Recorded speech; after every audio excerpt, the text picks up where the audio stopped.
Está todo mundo me vendo, não sei se vai ter um pequeno delay aí. Bom dia a todos.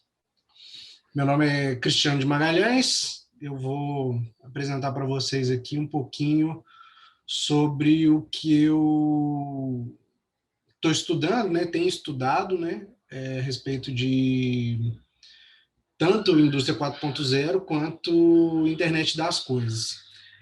Só que são dois assuntos muito amplos e eu tentei trazer aqui hoje um recorte, tá? Então, eu vou passar a apresentação assim, da forma mais ágil possível, mas para tentar também deixar um tempinho lá no final para se surgir alguma dúvida, quiser trocar alguma ideia sobre alguma coisa que eu passei mais superficialmente, e vocês têm toda a liberdade para falar, para perguntar, fiquem à vontade.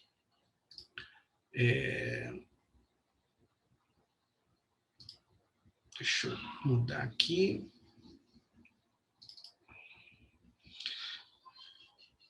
Vocês veem a minha apresentação agora? Sim, está aparecendo aqui. Tá ótimo. Então, vamos lá. Então, né, como eu falei, meu nome é Cristiano de Magalhães, e por que eu estou aqui hoje, né, falando sobre esse assunto com vocês? Porque atualmente estou estudando, fazendo a pós-graduação em manufatura avançada, vocês vão entender esse nome já já, estou fazendo lá no Centro de Competência em Manufatura do Instituto Tecnológico de Aeronáutica, no ITA, né, desde o ano passado, desde o finalzinho do ano passado. Eu também sou engenheiro eletricista, de formação, designer de produto também há um pouquinho mais tempo. Sou empreendedor desde cedo, depois, se vocês quiserem, eu conto essas histórias. E sou maker desde sempre. E o fato de ser maker é talvez o principal motivo de eu estar aqui, né, nesse webinar do Fab Lab da Newton, né. Aproveitar já, agradecer, né, o convite, a minha história com a Newton vem de um bom tempo já. Na época, eu, a Carla e a Carol fazíamos o triunvirato aí do movimento Maker Minas. Na época, a gente fez muita coisa bacana, a gente fez Baker Camp, a gente organizou, né, isso mais a Carla organizou o Arduino, organizava Arduinos Days, Arduino Meetups, inclusive foi onde eu conheci, né, a Carla e a Carol, né, Carolina Marinho, que era a terceiro elemento aí do movimento Maker Minas. E dessa história, né, surgiram várias coisas bacanas, estão surgindo até hoje. Eu gosto sempre de contar um pouquinho. Uma coisa bacana que surgiu foi o Trem Maker, que foi uma iniciativa aí de vários espaços, né, se juntarem, vários espaços makers se juntarem para conversar sobre maker, né, sobre o movimento maker em si, sobre a cultura maker e esse movimento de forma global.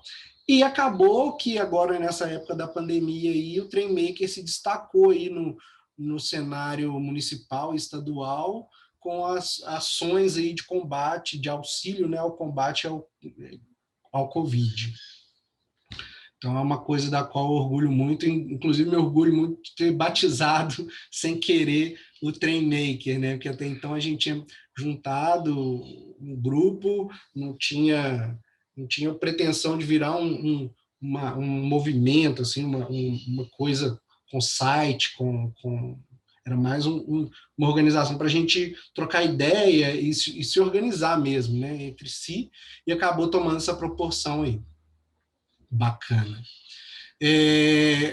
Hoje eu trabalho no Senai, no Laboratório Aberto e no Centro de Design.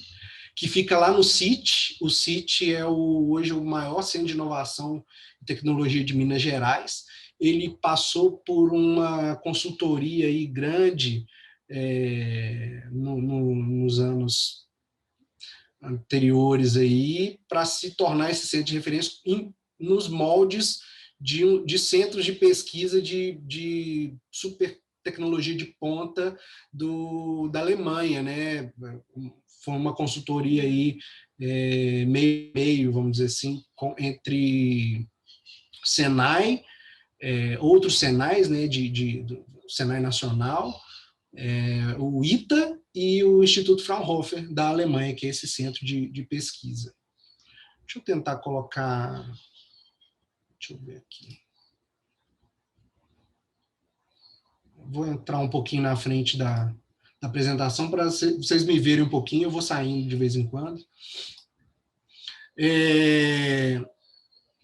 E isso é o que explica a parte maker e a parte, vamos dizer assim, um pouco mais do IoT, né? De eu estar aqui para falar do maker, da parte do IoT. E essa outra parte do Centro 4.0, que é para onde eu vou, né? Eu inicio minhas atividades no Centro 4.0 agora em janeiro, provavelmente, se Deus quiser.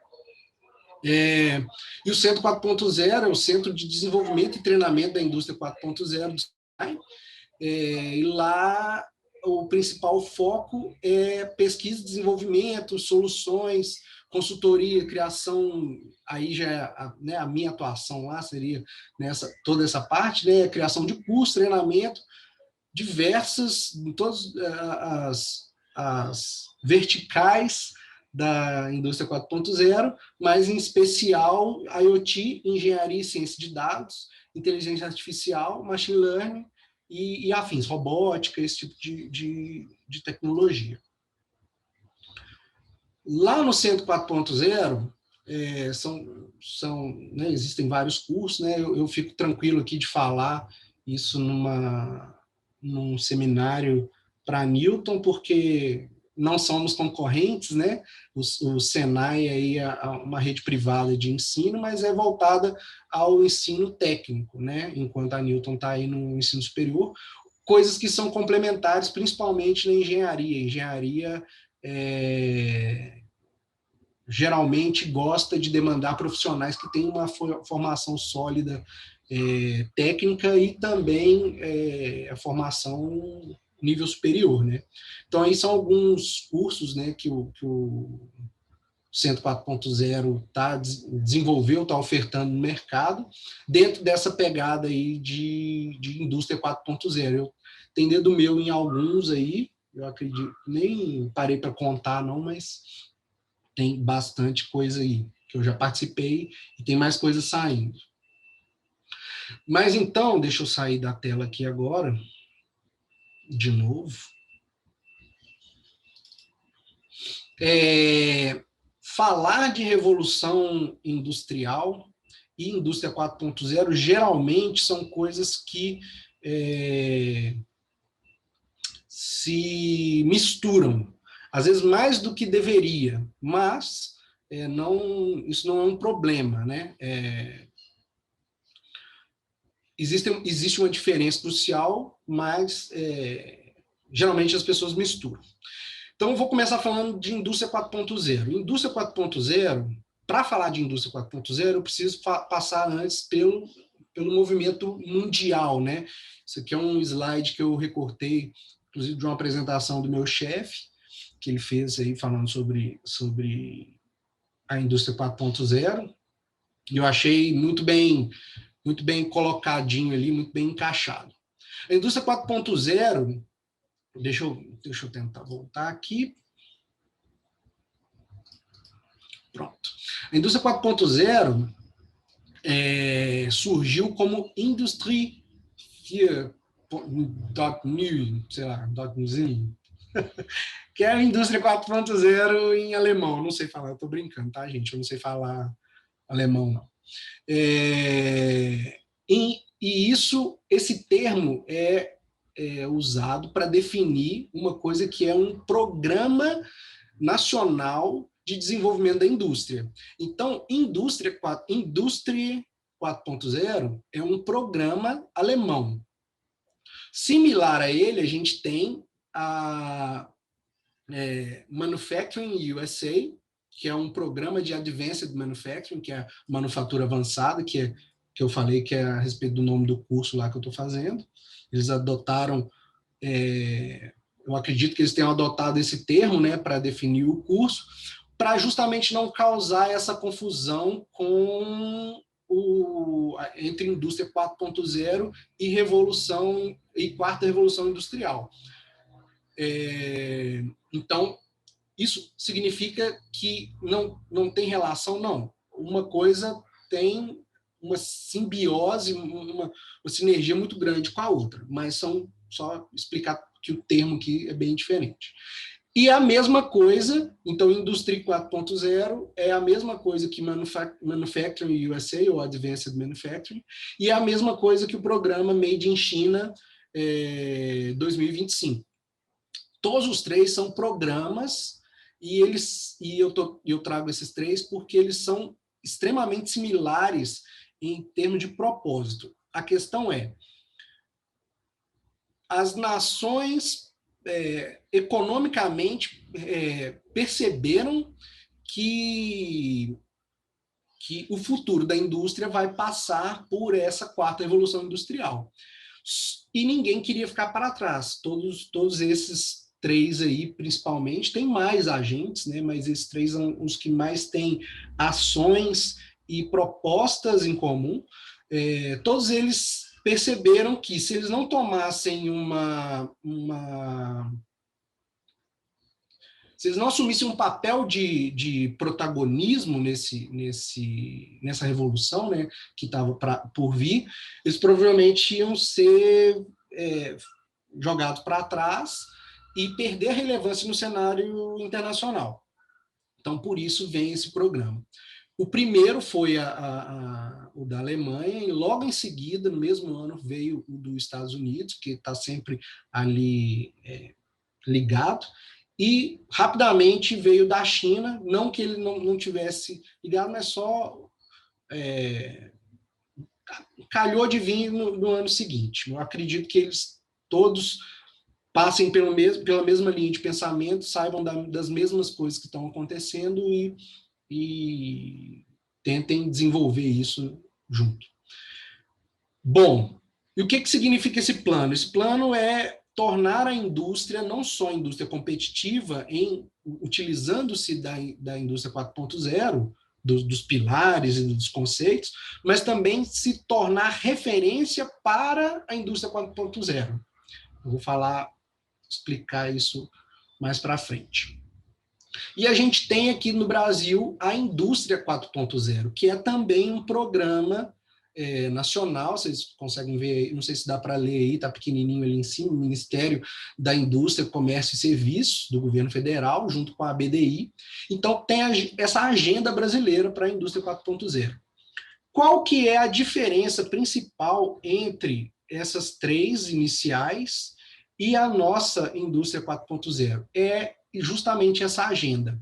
Enquanto a agenda brasileira está mais aí preocupada, vamos dizer assim, focada em colocar, vamos dizer assim, em alcançar as demais nações aí em termos tecnológicos, né, de desenvolvimento da indústria, as outras indústrias, né, a alemã e a estadunidense e a chinesa, eles estão querendo se firmar como fontes de tecnologia para a indústria 4.0. Por exemplo, enquanto no Brasil fala-se sobre indústria 4.0 no ponto de se implantar um robô colaborativo, por exemplo, dentro de uma planta, um sistema de IoT integrado com nuvem, com as outras tecnologias habilitadoras, na Alemanha, nos Estados Unidos e na China, eles estão preocupados em fazer fábricas de robôs colaborativos,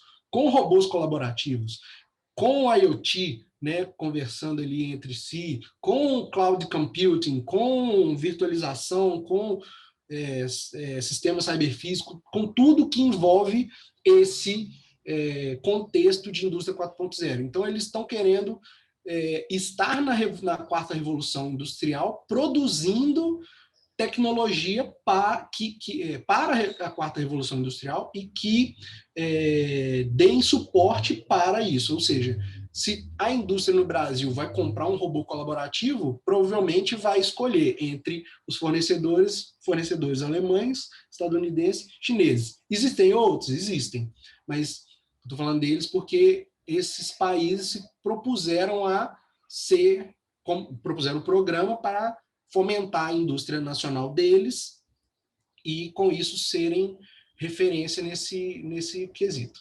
E aí, o que são essas tecnologias habilitadoras, né? É o cybersecurity, que é a segurança, né, cibernética, toda a segurança que envolve esse ambiente virtual, realidade aumentada, big data, robôs autônomos, também a gente coloca aí robôs autônomos ou colaborativos, né, robôs colaborativos, né, junto com os autônomos. Vou tentar falar rapidamente depois sobre isso, a diferença. A manufatura aditiva, que entra aí a questão da impressão 3D e outros tipos de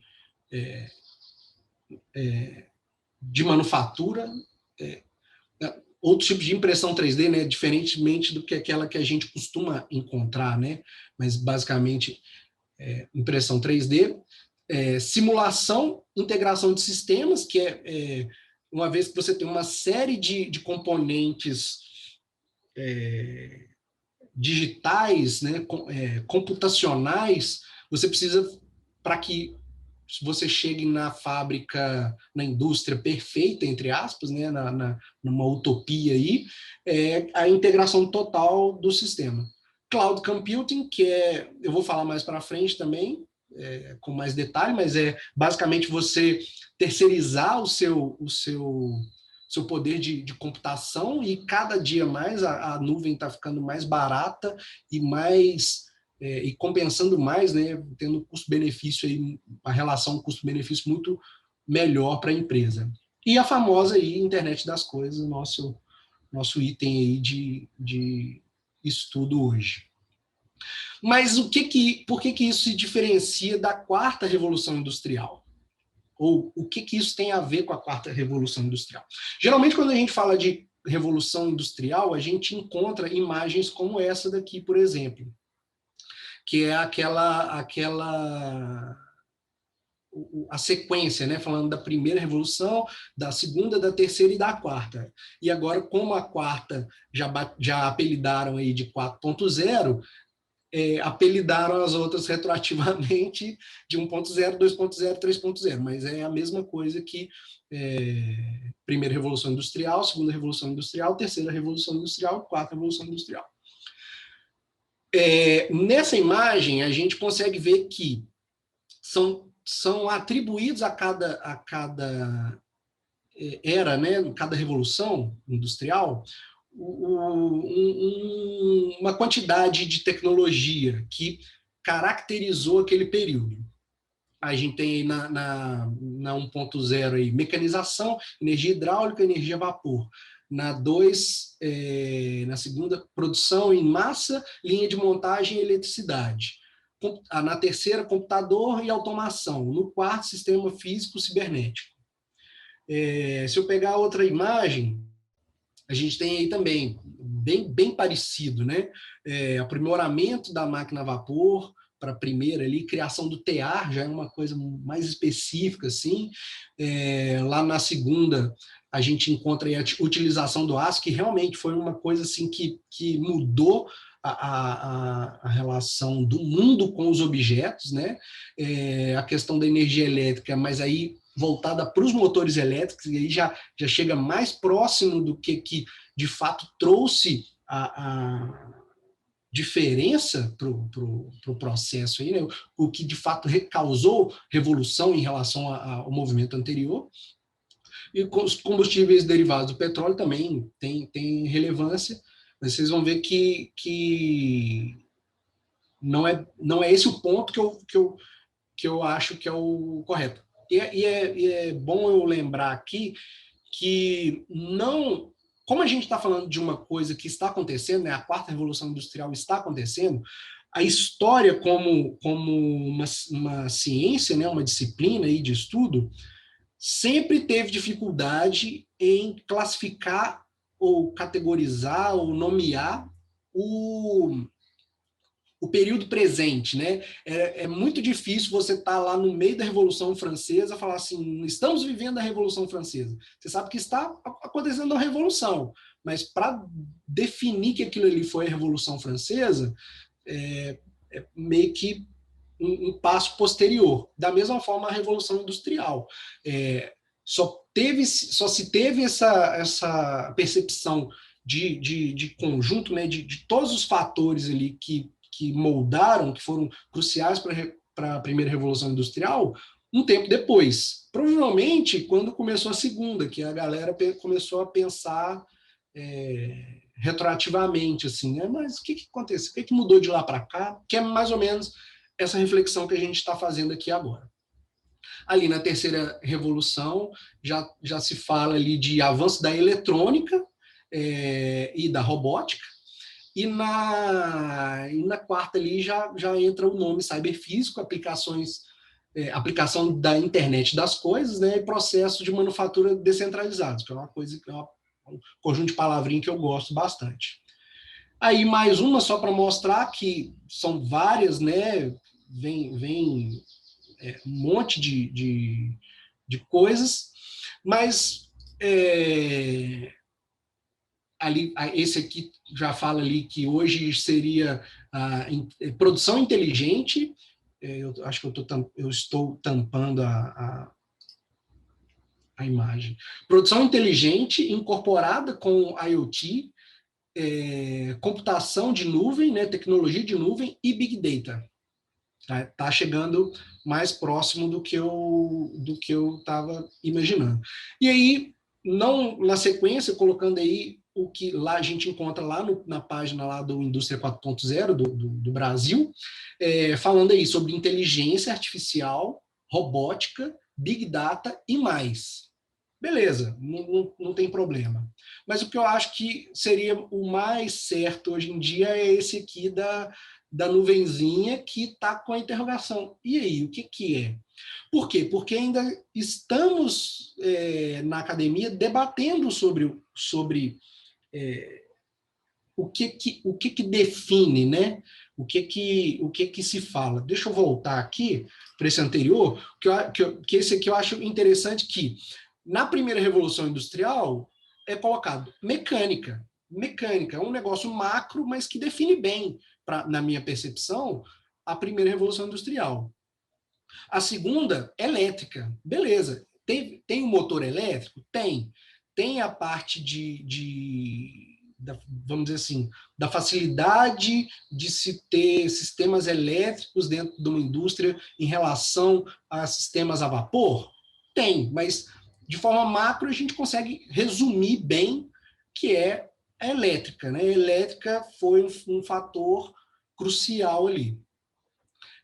Na terceira, a automação, é uma palavra aí também macro, que define uma série de coisas, mas aí da quarta muita gente ainda não chegou no consenso, por isso que vem esse monte de palavra, vem falando sobre as tecnologias habilitadoras e tal. E isso, desde que eu comecei o curso, lá, né, após lá, é uma coisa que vem martelando na minha cabeça, e até pouco tempo atrás, se eu não me engano, 2, 3 semanas atrás, eu não tinha uma resposta. Eu achava que era informação, que era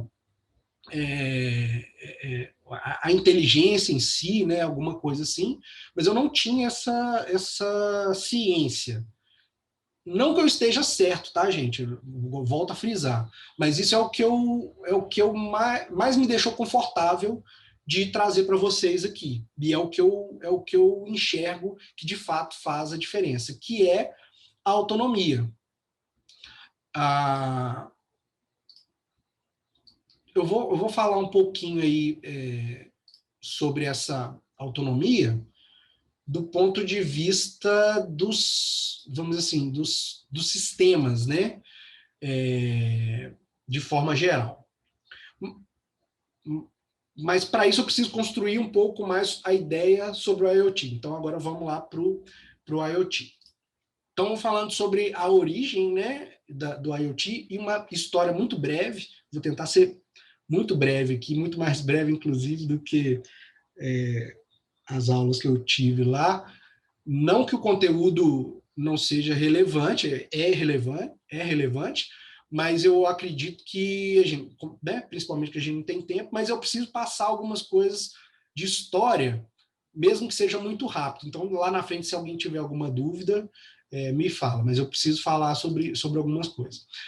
Rapidamente, sobre o criador, traz uma informação sobre o conceito inicial do que era IoT, tá? Então, o criador do termo, né, internet das coisas, é esse cidadão aí, é o Kevin Ashton, e ele começou não é que ele começou essa onda, né? Ele trouxe o termo num projeto que ele fez, né? Num trabalho que ele desenvolveu em 1997, ou seja, vocês conseguem perceber que é uma coisa recente, tem 23 anos aí. Em 97 eu já estava praticamente preocupado com o vestibular.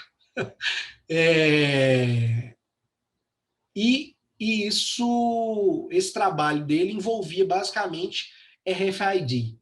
RFID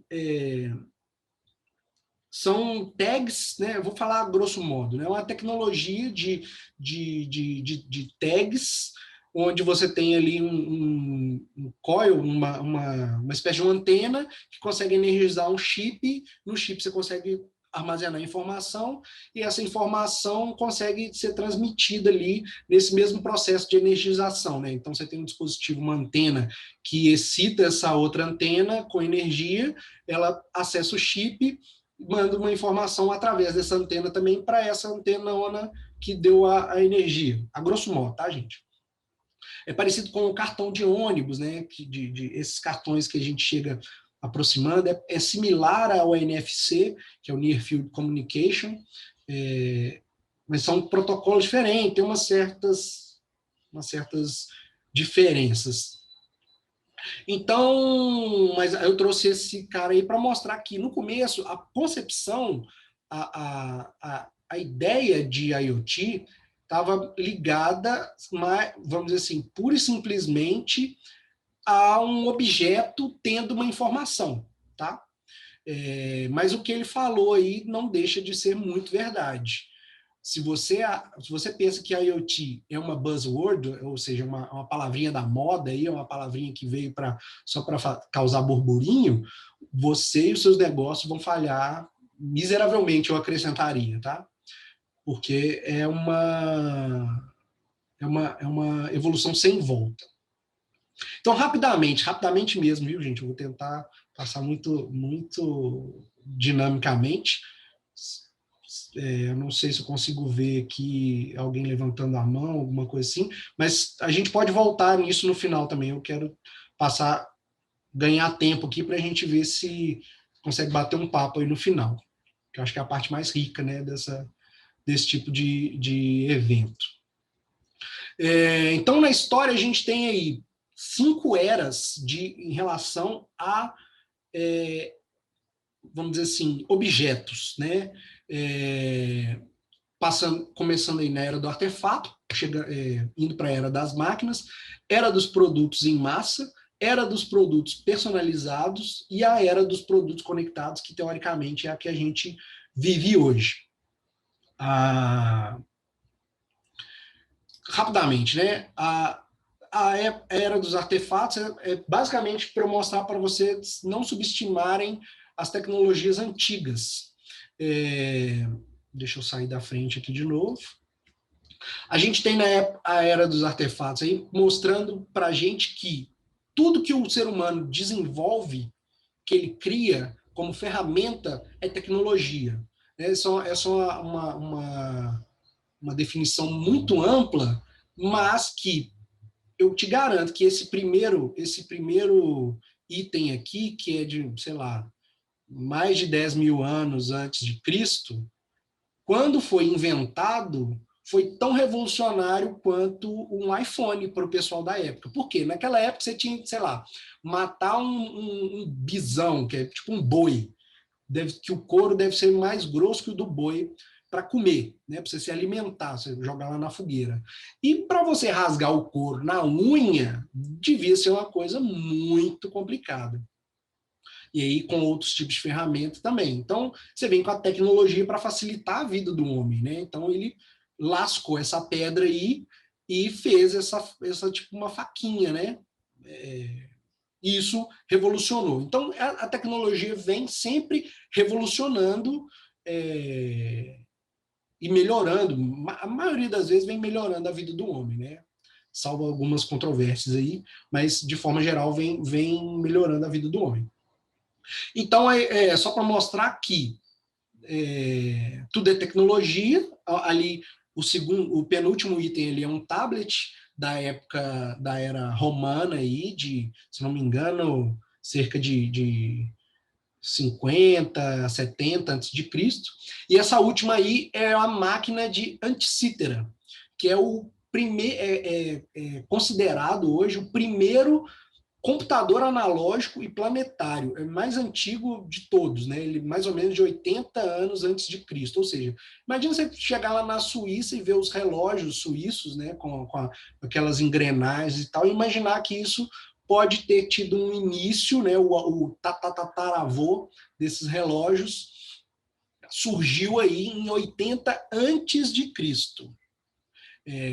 Isso aí, esse dispositivo aí tem causado um frenesi em algumas comunidades makers, que a galera está tentando, algumas pessoas já conseguiram chegar bem próximo aí de replicar, né, esse dispositivo, fazer uma versão moderna aí, com impressão 3D ou com usinagem, e você vê os vídeos das pessoas tentando fazer isso aí, é que você tem a dimensão do quão grandioso isso foi na época, sem computador, sem ter máquina automática para usinar, para fazer as coisas. A galera fez isso aí na mão, né?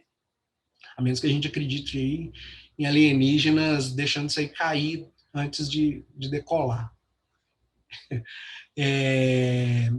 E, né, é uma máquina e ela inicia aí talvez uma era aí das máquinas, né? E a máquina desde sempre permitindo aí a viralização e as fake news, desde sempre.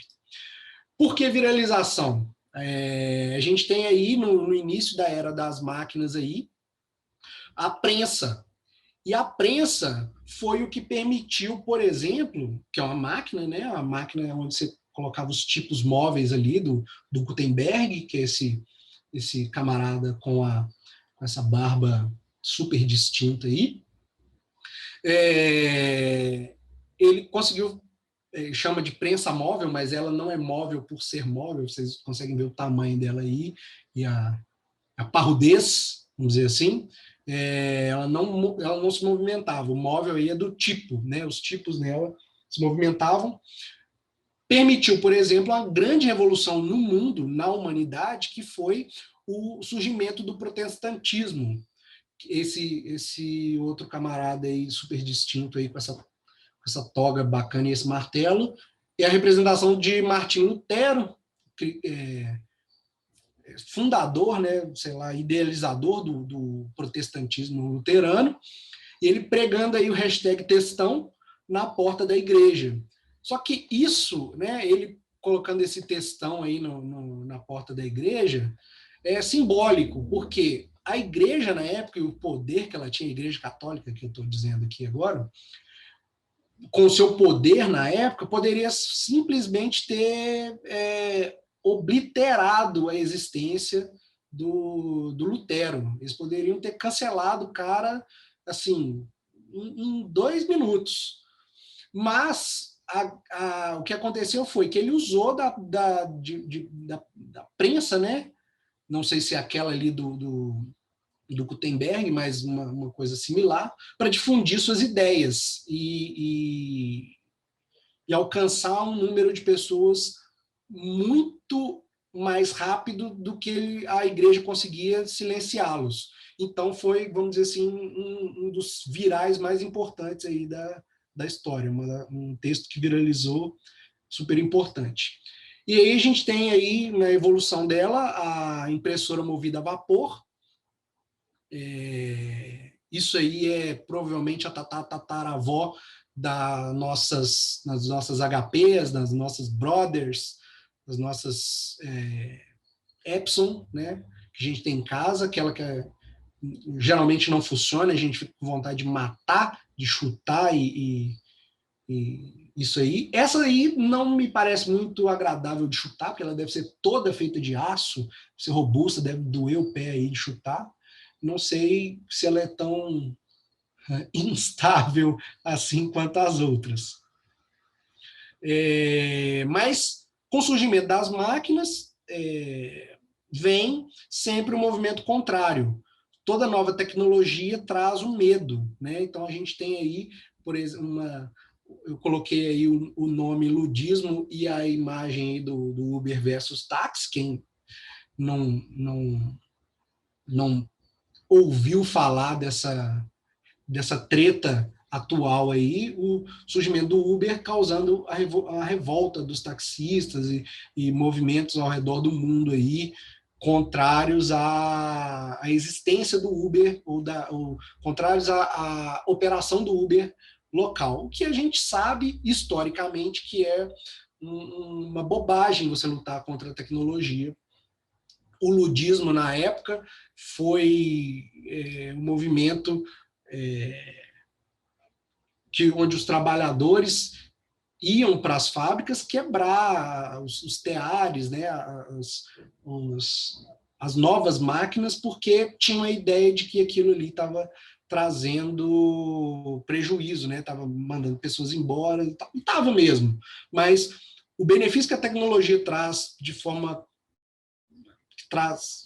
coletiva, né, para a sociedade, no final é muito melhor do que aquele período ali de transição. O período de transição realmente é duro, é difícil. É difícil você não se colocar na pele do taxista ali que vê sua renda diminuindo e tal. É difícil. Não estou falando que as pessoas estão erradas, não é isso. Não quero me colocar nem contra nem a favor. Só estou trazendo aqui essa reflexão. E no ambiente acadêmico, eu acho importante ressaltar isso, é sempre bom a gente ter essa visão, né?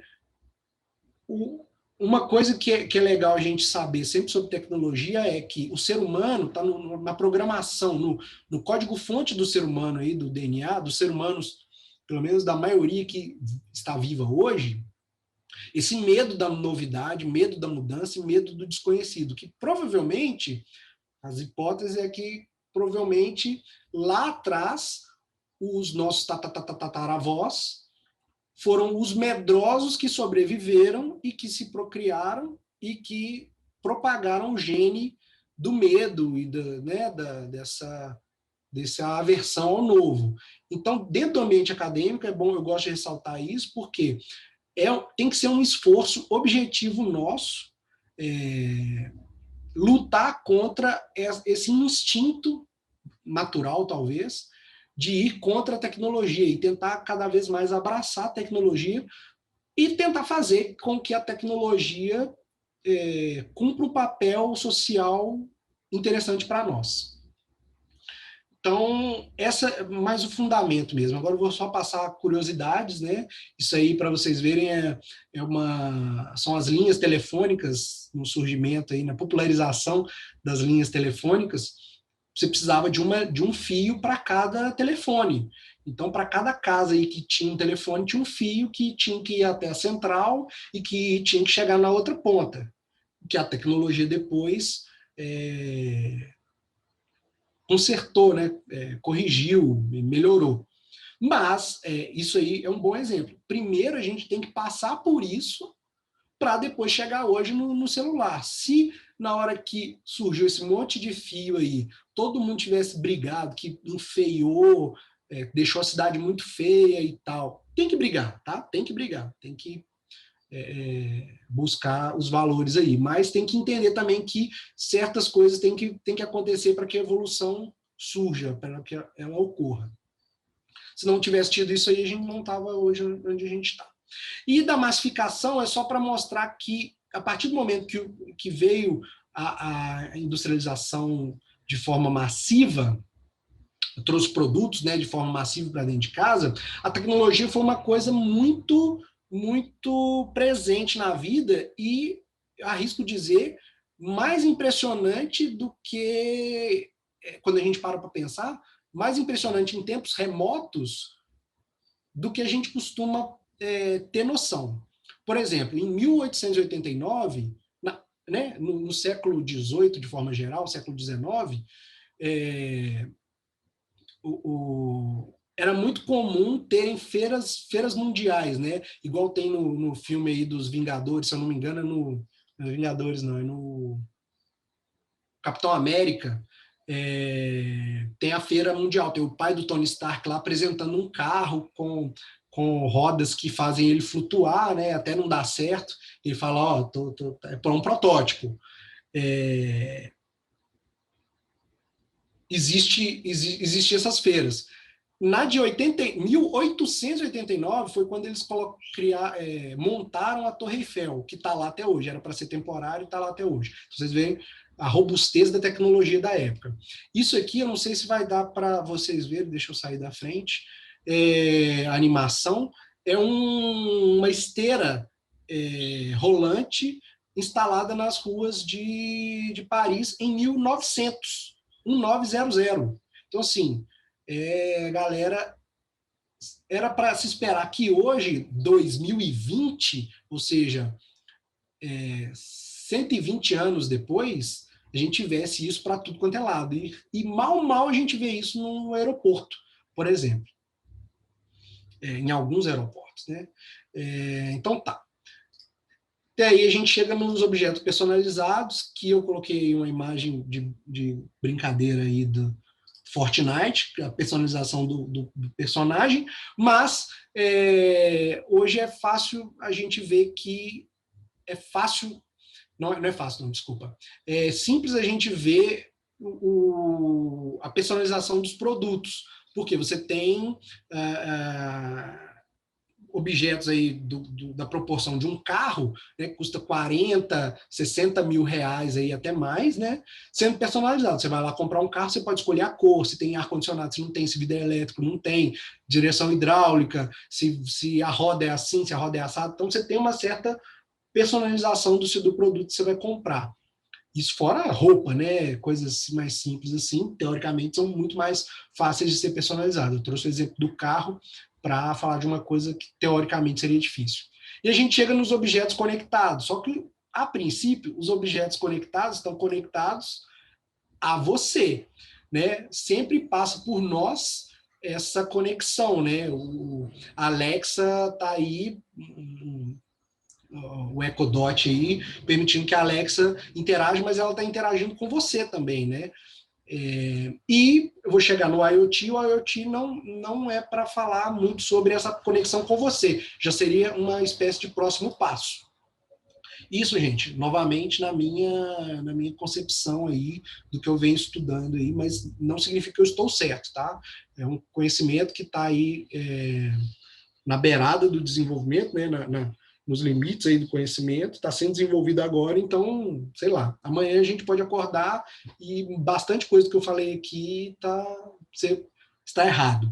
Então, eu trouxe aí a imagem do Google Nest, mais por curiosidade, que foi um IoT aí que foi comprado muito caro aí pelo Google, foi desenvolvido por uma empresa, a Nest, e uma startup, se eu não me engano, e foi adquirido pelo Google aí por motivos que a gente conversa depois. Basicamente, eles estão adquirindo informações sobre você, sobre sua casa, de forma anônima, mas sobre você, sobre sua casa, sobre seu comportamento, sua economia e tudo mais. Então, aqui a gente tem, no quadrozinho aqui, uma evolução, né, do que seria um histórico aí do IoT. Aí aqui até a compra aí em 2014 da Nest, foi 3,2 bilhões de dólares. E a Apple lança a Siri. O IPv6 também, que foi um grande marco. Então, alguns marcos aí e tal, depois se a gente quiser, a gente pode voltar aí. Deixa eu acelerar, porque dá falta bastante e eu estou com medo do horário. Então, vamos lá. Isso é uma projeção em 2018 de quantos IoTs teriam no mundo. Isso aí a gente tem desde coisas mais, perspectivas, projeções mais conservadoras, igual aqui da IHS Global Insight, como umas que eu acredito estarem mais próximo da realidade, mas acredito também, mas aí é só crença mesmo, não tenho dados, da Cisco, estimando aí cerca de 50 bilhões de IoTs conectados, tá? Não é só ele estar existente, não, ele está conectado até 2020.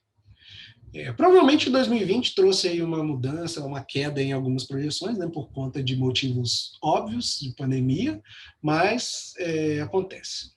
Então vamos para definições, né? Que a gente estava falando aí de IoT. Vou trazer uma definição muito geral e eu trouxe aqui 007 propriedades IoT, mas só 3 que eu acredito serem extremamente universais, né? Eu não vou entrar no mérito aqui de questionar.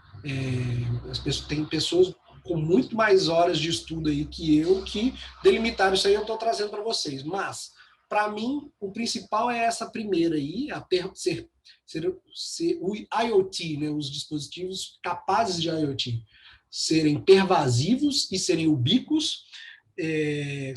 Como são palavras diferentes aí do nosso cotidiano, o ser pervasivo é estar presente em toda parte, tá? E ser ubíquo é estar, né, sem ser percebido. Uma coisa que sofreu essa pervasivação e essa ubiquação, vou tomar liberdade aí desses neologismos, é o motor elétrico, por exemplo. Eu garanto a vocês que em menos de 20 centímetros do corpo de vocês, das extensões do corpo de vocês, existe um dispositivo que tenha um motor elétrico. Eu garanto. Por quê? Porque ele está presente já em toda parte e ele é ubíquo, ele está ali muitas vezes sem a gente perceber. E um grande exemplo disso, um exemplo fácil, que eu consigo justificar aí a minha afirmação de 20 centímetros, poderia jogar para 50, mas eu quis ser ousado. O VibraCall do celular. É um motorzinho elétrico, está ali, muita gente às vezes esquece, nem sabe às vezes como funciona, mas está ali. Mas assim, a gente tem no computador as ventoinhas, o ventilador, a geladeira tem um motor elétrico, né, um motor por compressor. Então, assim, muitas coisas que a gente às vezes nem para pensar que tem um motor, tem um motor. A ideia é que isso venha acontecer com a IoT também.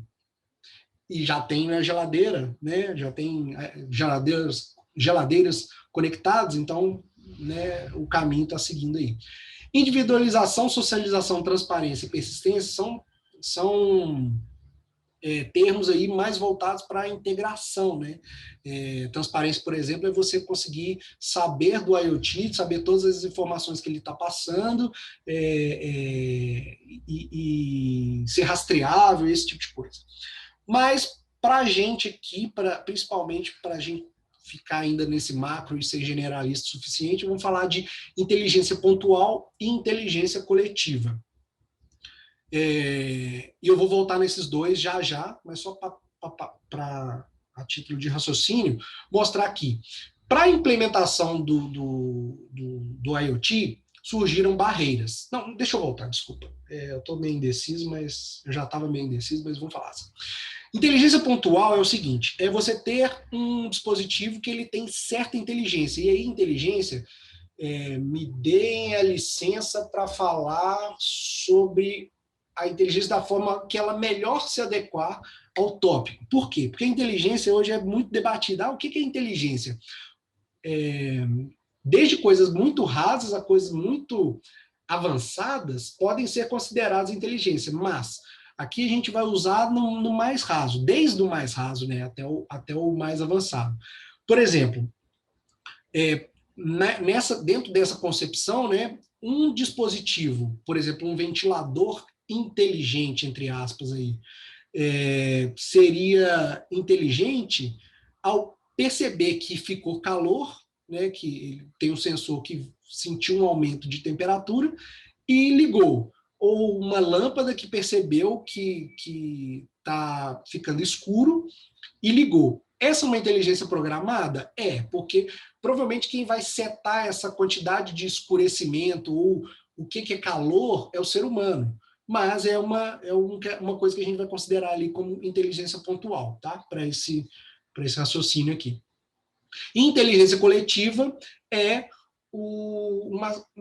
como se os sensores todos pudessem conversar entre si e chegar num consenso, chegar numa deliberação e ainda mesmo que rasa, mas que consigam chegar num consenso geral. Por exemplo, imagina numa sala que tem várias lâmpadas, né? Tem ali um projeto luminotécnico bacana, tem, sei lá, vamos supor, 10 lâmpadas.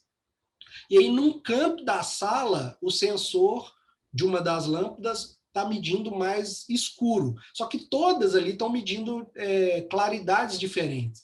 Então, não faz sentido todas acenderem, só todas ficarem apagadas e só onde está escuro acender. Às vezes faz, né? Mas assim, você permitir que esses objetos tomem essa decisão, né? Consigam deliberar e pensar se é melhor acender só uma ou acender todas mais fraca, ou acender um gradiente, né, de um pedaço para o outro, fica a cargo delas. Então, tudo isso seria uma inteligência. Teria que ser programada pelo ser humano? Nesse caso, teria. Mas é uma coisa que permite um outro nível de inteligência subsequente, né? Talvez mais avançado. Bom, e por que eu estou falando isso, né, da inteligência coletiva? Porque a gente entra nas barreiras. Se parar para pensar que qualquer objeto teria capacidade de ser um IoT, a gente consegue pensar consegue perceber que eles são heterogêneos, né? E raramente um objeto é concebido, né, para conversar entre si. Mas com esse desenvolvimento dessas tecnologias, cada vez mais os fabricantes vêm tentando promover essa integração, né? Muita coisa já integrando a Alexa aí e tal, buscando esse tipo de comunicação. Então, nesse sentido, surgiu o Web of Things, que a princípio causa uma confusão. Por que tem internet agora criar a web? Né? Tipo, não é a mesma coisa? É e não, mas é igual no Ídolos, o cara fala, não, para você hoje é não. Então, para a gente hoje aqui é não. Não é a mesma coisa. Arrisco dizer que fundamentalmente não seja, mas você vai encontrar lugares falando que Web of Things é a mesma coisa que Internet of Things. Eu não quero ser taxativo aqui para não causar problemas aí na cabeça de vocês. Então, vamos pensar que o Web of Things antes, eu vou bagunçar também o conceito de internet das coisas para vocês aí também. O conceito de internet. Mas antes, né? Porque a gente precisa bagunçar, desconstruir para depois reconstruir do jeito que a gente acredita ser mais correto. Então, o Web of Things ele vem mais questão de aplicações, né? Como que eu consigo integrar? O que eu consigo colocar numa lâmpada para que ela consiga conversar em forma de aplicação com a Alexa, por exemplo? Se você parar para pensar numa programação de uma lâmpada, a lâmpada, para ela estar comunicando ali, ela tem que estar o tempo inteiro perguntando, é para eu acender? É para eu acender? Não. É para eu acender? Não. É para eu acender? Não. Então, esse tipo de aplicação é uma aplicação, vamos dizer assim, uma coisa ativa, tem que estar existente ali. A lâmpada, nesse caso, ela ia ficar assim, eu tenho que acender, não está escuro o suficiente, se ela tivesse um sensor, por exemplo, né, integrado. Está escuro o suficiente para acender? Não, então não vou acender. Ah, ficou escuro o suficiente para acender? Eu vou acender. Ah, mas tem a Alexa falando que mesmo estando escuro o suficiente, o meu usuário ali está assistindo um filme, então não é para eu acender mesmo estando escuro. Então, assim, esse tipo de comunicação, de acordo entre os dispositivos, é o que a gente chama aí de aplicações, né? E as regras que você vai criar para isso, ou os algoritmos que você vai criar para isso, a gente está chamando de Web of Things. E ele, para não ser uma coisa também inventar a roda do zero, utilizou-se padrões já bastante conhecidos aí na web, né, para desenvolver. Um deles é o REST, né, o HTTP e o JSON, que são protocolos aí, regras e boas práticas, alguns são só boas práticas aí, de comunicação entre pontos, né? No caso, os pontos da internet das coisas são as coisas. Para quê? Para que cada um dos dispositivos seja capaz de prover esses web services e se conectar à internet sem necessariamente ter um hospedeiro, por exemplo, sem eu precisar conectar a minha lâmpada no computador para o computador conectar na internet, entendeu? Às vezes eu consigo já conectar a lâmpada direto. Mas eu vou mostrar para vocês também que não necessariamente a internet das coisas está ligada à internet.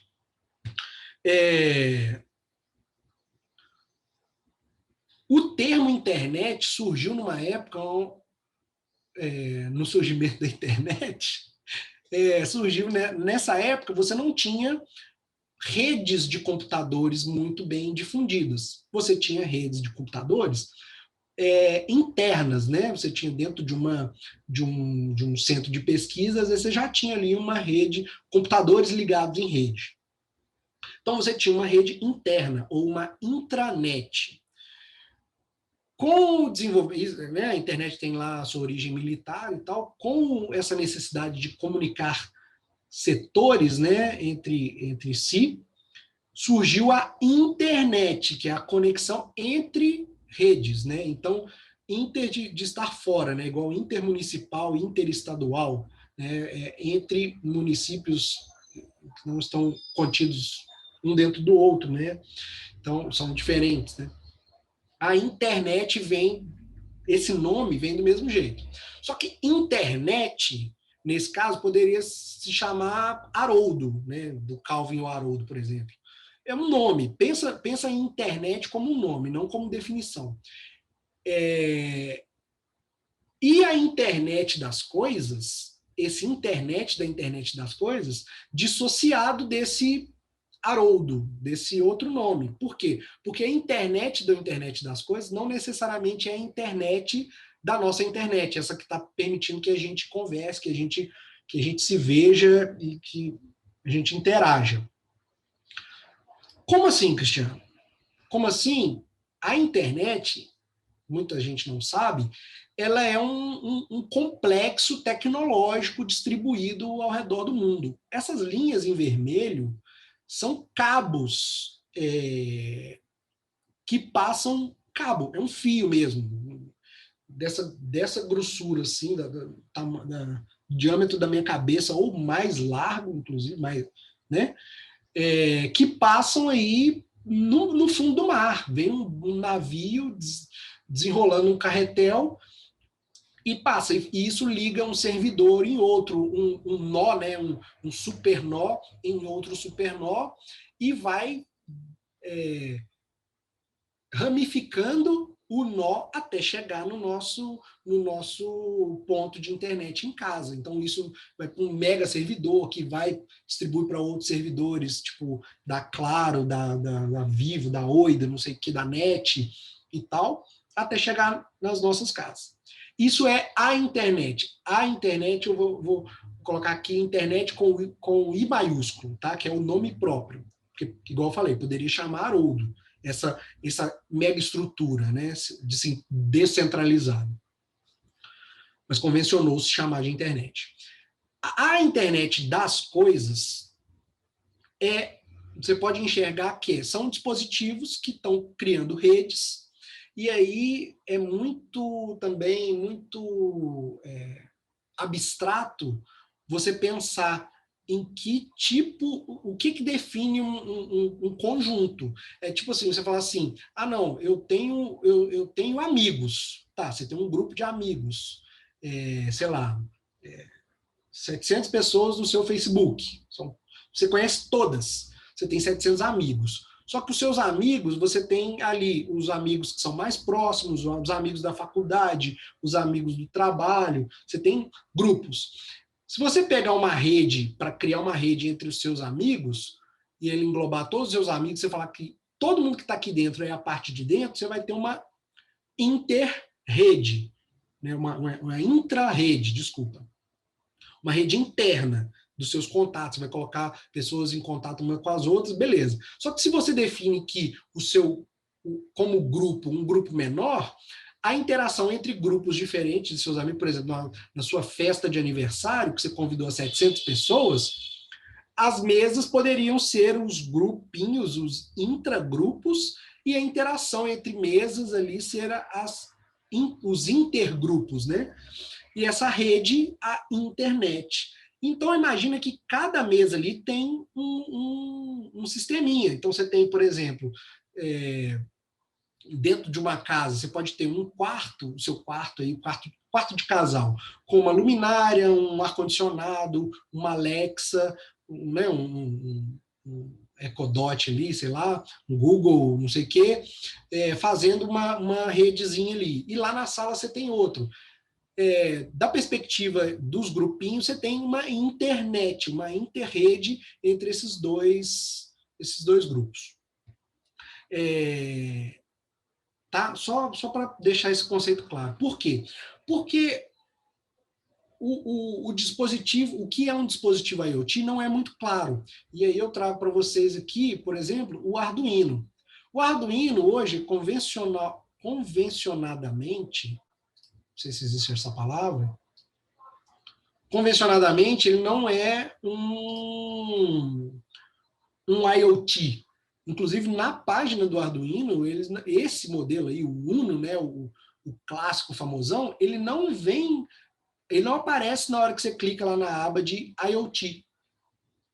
Por quê? O que aparece lá? Aparece isso aqui.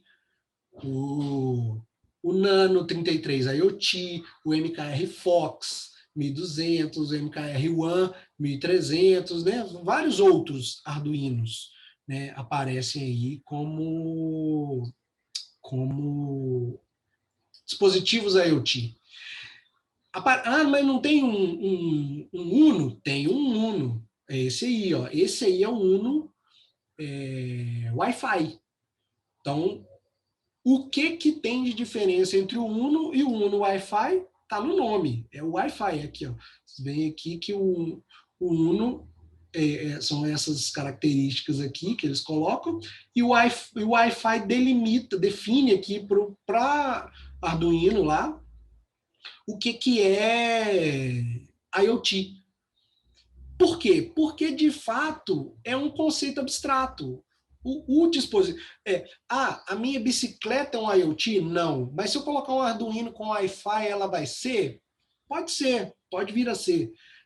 O que vai caracterizar esse IoT ainda é isso que eu estou falando. É uma coisa que ainda está em debate, né? Tem muita coisa definida que muita gente não concorda, então acaba tendo essa divergência. Mas a gente tem outros tipos de dispositivos que também são chamados de Arduino, desculpa, de IoT,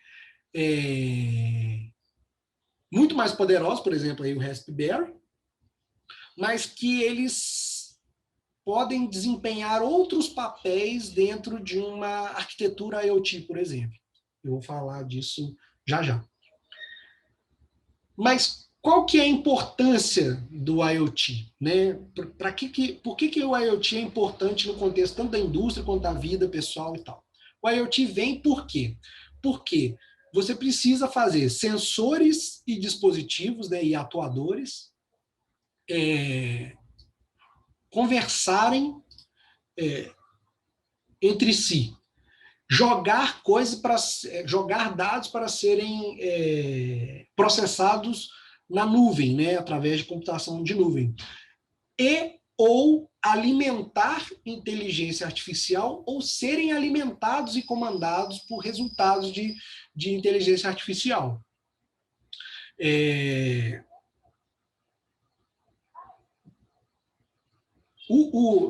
Desculpa, eu dei uma pausa aqui, porque eu estou olhando o horário aqui. O dispositivo...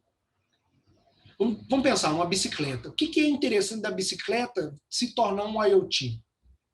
É interessante que ela conseguisse, por exemplo, te dar uma perspectiva de quando que ela vai precisar de manutenção, qual que é o estado, se ela está performando bem, se ela não está, se a roda está agarrando, se o freio está funcionando, se está freando bem, se não está, uma série de outras coisas. Então, a conectividade ela é quase que um meio para você transformar ou integrar um objeto num sistema. E aí, verticais para a utilização da IoT é o que mais tem. Só que hoje, você tem Smart Industry, Smart City, Smart Farm, Smart Automobile, Smart Home, Agriculture, Smart tudo, é Smart World. O ideal é que tudo conseguisse, assim, o ideal mesmo, é que tudo conseguisse conversar e que desse maior autonomia para os produtos atuarem, né? Imagina a sua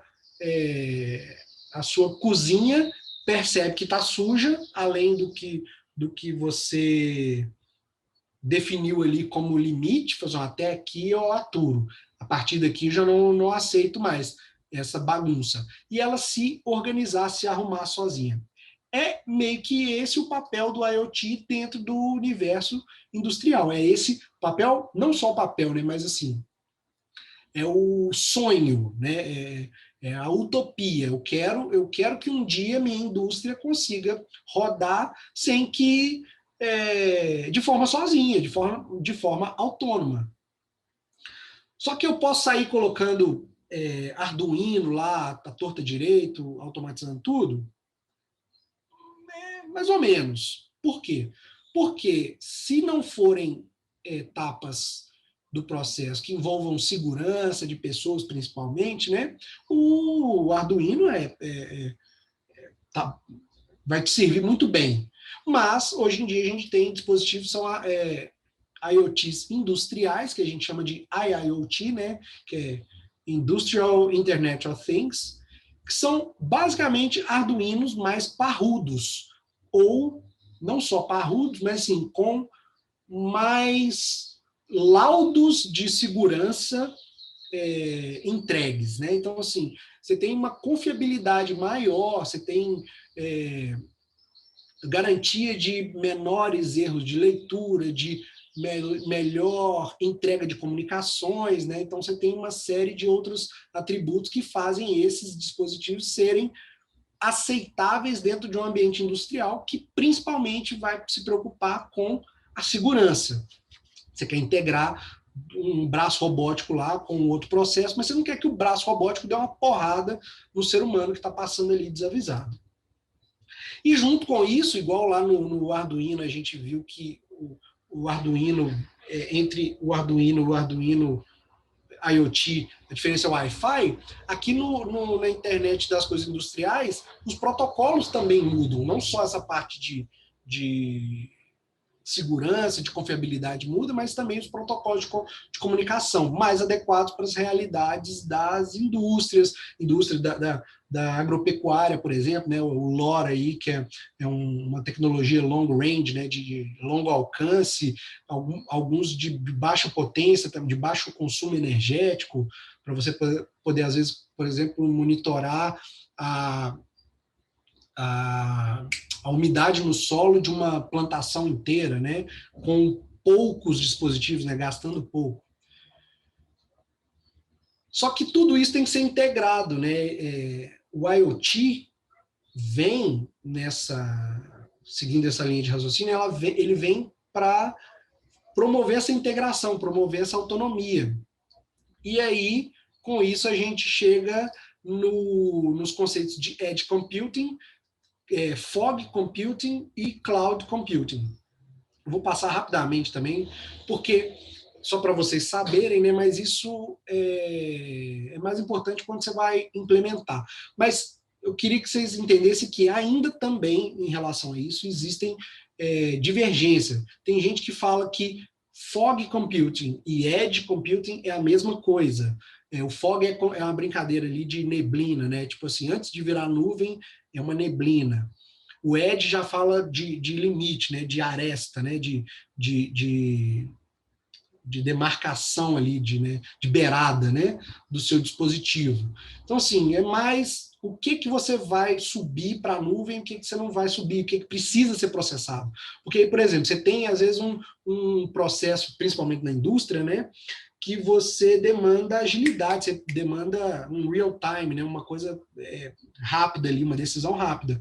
Se você às vezes vai confiar na sua conexão de internet, que às vezes fica picando aí para mandar um negócio para a nuvem, para depois voltar com a informação para mandar uma máquina parar, às vezes o acidente já foi, já aconteceu, já morreu alguém, já pegou fogo alguma coisa, já explodiu e a informação não voltou. Então, questões de confiabilidade, de disponibilidade, de latência são as questões que definem onde você vai fazer determinado tipo de processamento, né? Se vai ser na camada Edge, na camada Fog ou na camada Cloud. Para nós aqui, o Edge vai ser o limite do seu sistema ou do seu aparelho, o Fog vai ser um servidor dentro da empresa, por exemplo, e o cloud é o servidor fora. Eu não sei quem aqui está familiarizado, mas sim, o cloud, a nuvem não existe, né? A nuvem é só o computador de outra pessoa. No caso, é o computador aí do Google, são os computadores do Google, são os computadores da Apple, da Amazon, desculpa.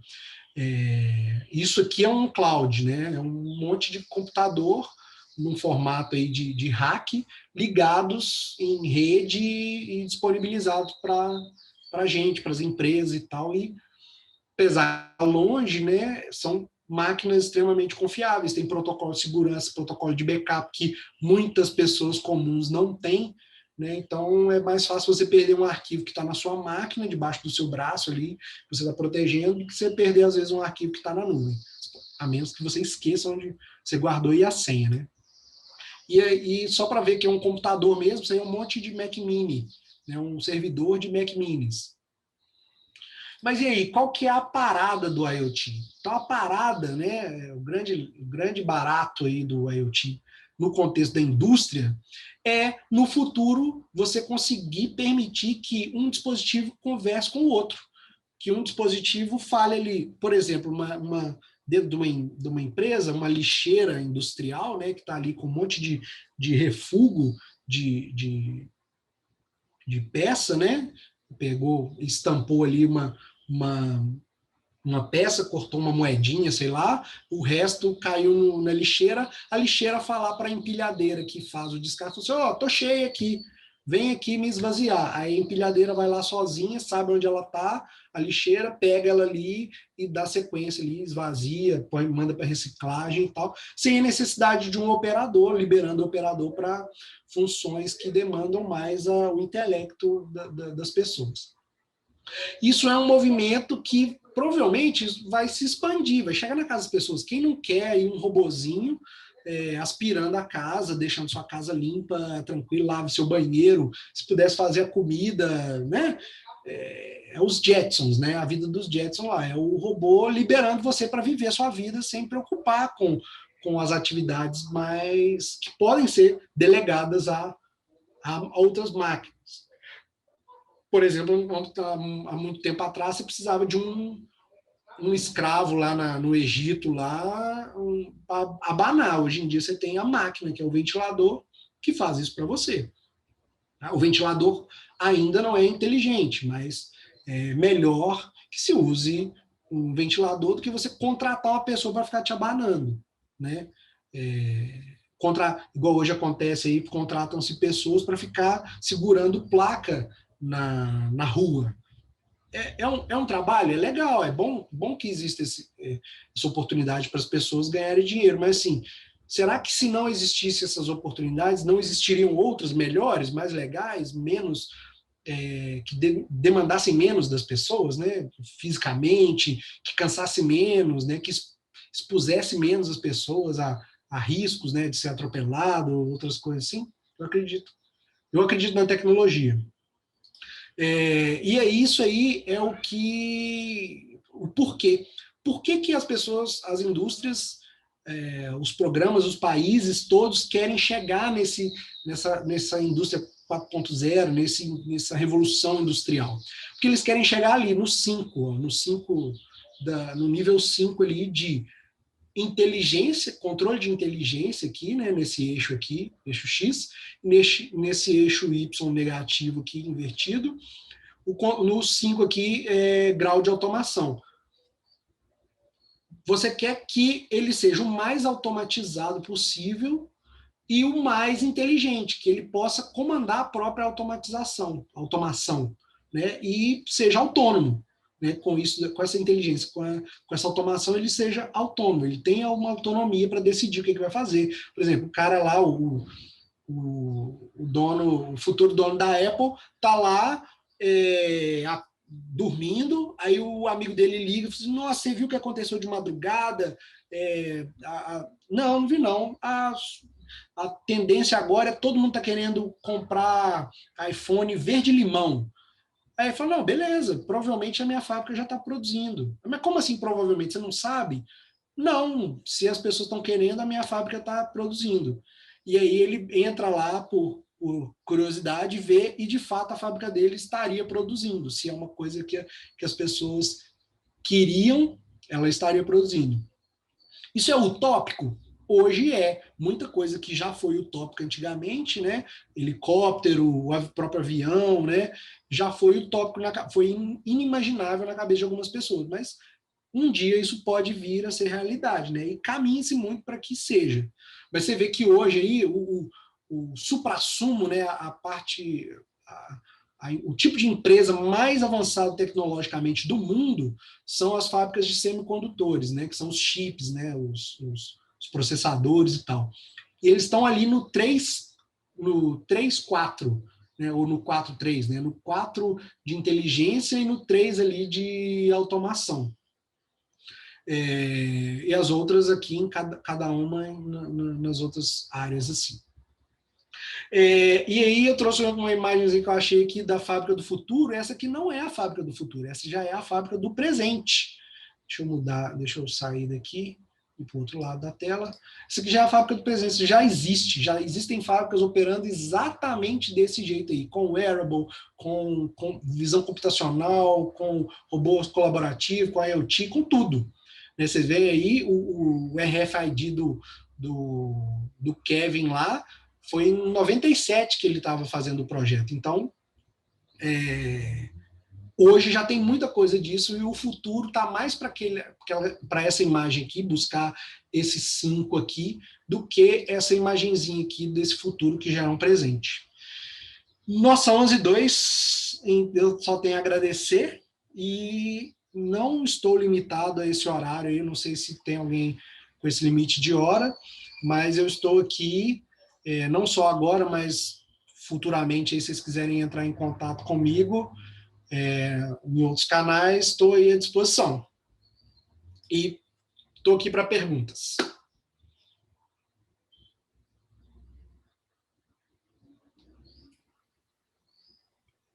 Ei, Carla! Parabéns, Cris! Nossa, tudo muito bom? legal, viu? Parabéns demais. Que bom. Que bom que gostaram. Pessoal, alguma dúvida?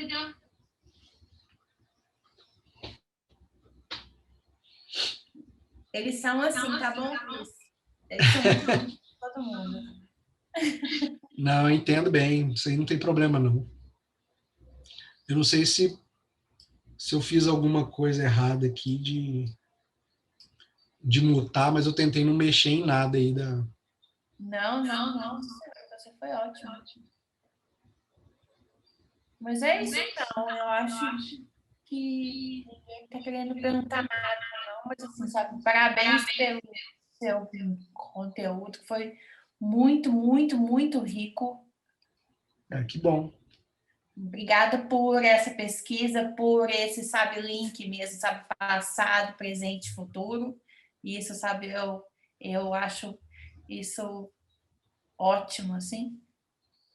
Mas é isso, sabe? Obrigada demais, demais, demais pelo seu tempo, por esse conhecimento. Fala, Brenda. Diga aí.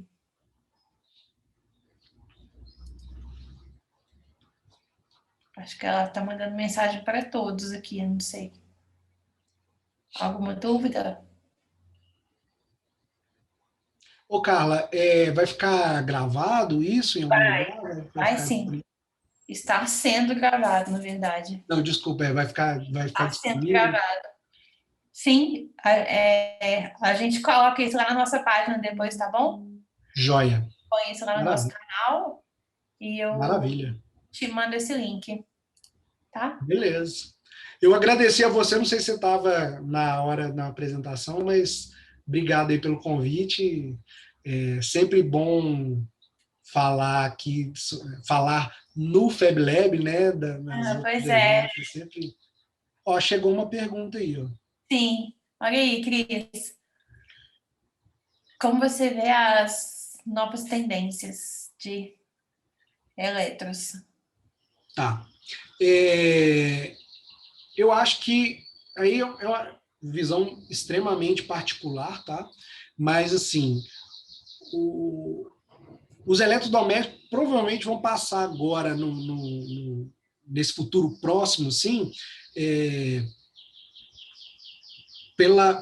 vamos dizer assim, vão romper o paradigma da utilização, né? Então, assim, vai surgir muita coisa falando assim, eu quero ligar o meu ventilador. Estou falando ventilador porque tenho aqui me refrescando, eu fico presa a esse exemplo. Mas, assim, eu quero ligar o ventilador. Para que eu vou levantar lá e mexer no botão se eu já tenho um dispositivo inteligente, né, que às vezes consegue se conectar ao ventilador e regular ele ali.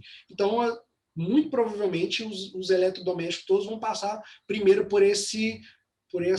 essa barreira aí do acionamento, né, do paradigma do acionamento.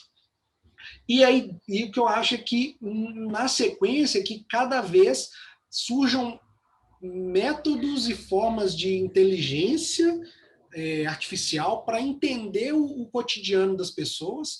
As empresas estão muito gananciosas, eu diria, né, em relação a esse tipo de produto, que é inclusive o Nest que eu trouxe aí, porque eles querem saber qual que é o seu...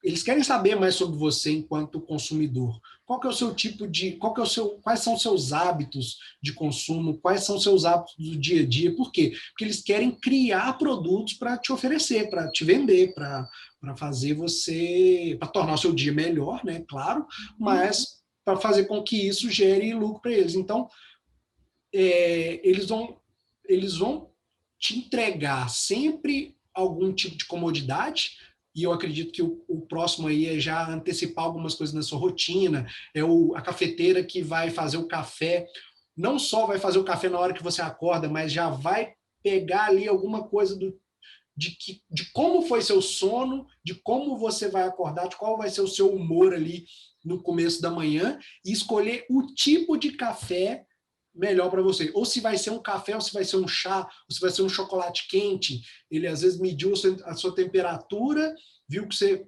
sei lá, teve um pouquinho de febre ali, sei lá, né, tô chutando assim, acordou meio resfriado, torcendo para não ser Covid, e já vai querer tomar sei lá, um chá de limão quente, não um café, por exemplo. Então, eu acho que vai partir para esse tipo de coisa, uma inteligência que Sim. tendendo a aprimorar a sua experiência no dia a dia, né? Porque essa parte de experiência veio para ficar. né? Sim, Antigamente o claro. produto vinha com feature, mas agora é a experiência. E quanto mais inteligência se coloca nos produtos, melhor essa experiência vai ser construída, né? Isso aí. Acho que Olha, tem outra pergunta que aqui. legal isso, Marco Túlio. Obrigada a você. Olha aí, Cris. Olha esse texto que legal. Gente, obrigado, obrigado. Como você vê o mercado em BH para empreender nessa área de automação industrial e microcontroladores? Jonatas, e tem o Marco Túlio aqui também. Obrigado, viu, gente? Eu não estou conseguindo ver certinho as mensagens, não, mas muito obrigado. Essa questão de empreender nessa área, especificamente para automação industrial, o mercado está absorvendo como nunca antes absorveu. Nossa, muito bom mesmo agora, não tá, Cris?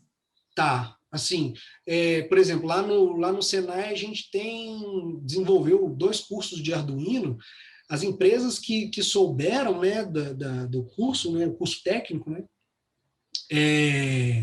ficaram malucas, que iriam montar turmas de 15 pessoas, assim, não, posso mandar semana que vem? E, Ó, que infelizmente, ótimo. foi logo antes da pandemia, e aí não conseguiu. Mas, assim, por quê? O Arduino em si, né, no caso, eu estou dando exemplo, igual eu falei na apresentação, não é a solução industrial que vai ser, às vezes, a definitiva. Mas o projeto, a prova de conceito, o MVP ali, o projeto que você vai apresentar para a sua gerência, que resolve o problema e mostra a eficácia da sua solução, às vezes vai ser desenvolvido com Arduino, com Raspberry e tal. Isso, a indústria está assim, extremamente faminta por esse tipo de coisa. Infelizmente, ainda, muitas indústrias ainda querem isso interno, então eles estão mais preocupados com o profissional que eles estão contratando lá dentro, saber ter esse tipo de conhecimento. Mas nada impede que você ofereça soluções. Só que entra outra complicação, que é para você oferecer uma solução de IoT ou de automação, né, para uma empresa, você tem que conhecer o problema dela, você tem que conhecer a realidade. Então, eu diria que, se você for para o lado de Open Innovation, né, inovação aberta, inclusive a FIENG lá tem o FIENG Lab, né, que hoje promove muito essa questão da inovação aberta, com diversos players, indústrias muito grandes aqui de Minas. Você pode ter um mercado para empreender enorme, uma possibilidade de crescimento aí exponencial, inclusive pela aceleração, né, desse tipo de... Estou falando do FIENG Lab, mas sim, existem outras aqui, aqui em Belo Horizonte mesmo, várias outras ações nesse sentido. Então, tanto de inovação aberta, tem Mining Hub, tem outros hubs aí que vão para outro tipo de área de atuação, né, que focam em outras áreas de atuação. Eu acho que o mercado está extremamente faminto por soluções, mas é sempre bom lembrar que você pode desenvolver, né, ali a prova de conceito com Arduino, com microcontroladores diversos, Raspberry, usa a criatividade, mas na hora de implantar a solução na empresa mesmo, fatalmente você vai ser demandado ou de criar o seu hardware, né, com todos os protocolos de segurança e tal, ou usar um que tenha no mercado para atender esse tipo de demanda. Sim, exato. É isso. Algo mais, pessoal? Gente, fiquem à vontade também, igual já falei, mas assim, pode me mandar e-mail, eu tento responder assim, com todo carinho, com o máximo de informação. Eu gosto de compartilhar informação, a Carla sabe bem, isso é uma coisa que a gente trouxe, né, do Exato. movimento Maker, né, Carla? Aí, Cris. Informação que a gente compartilha é informação que a gente ganha, né, que a gente multiplica Exato. para a gente também, né? Então, Isso aí. É sempre um prazer compartilhar. E aí, as outras redes aí, o Medium, eu ainda não estou muito frequente ali não, mas eu já tenho 4 textos engatilhados, inclusive sobre indústria 4.0, para soltar, e eu fico ali pulindo o texto, né, acariciando. Ah, Eu que vou é isso? desapegar. Manda logo pra gente Eu vou ver. desapegar e vou postar por agora, É assim. isso aí. Começar uma agenda de postagens aí. Mas é isso então, gente. Obrigada demais, Cris. Foi Eu agradeço muito. excelente. Precisando, estamos à Excelente. disposição.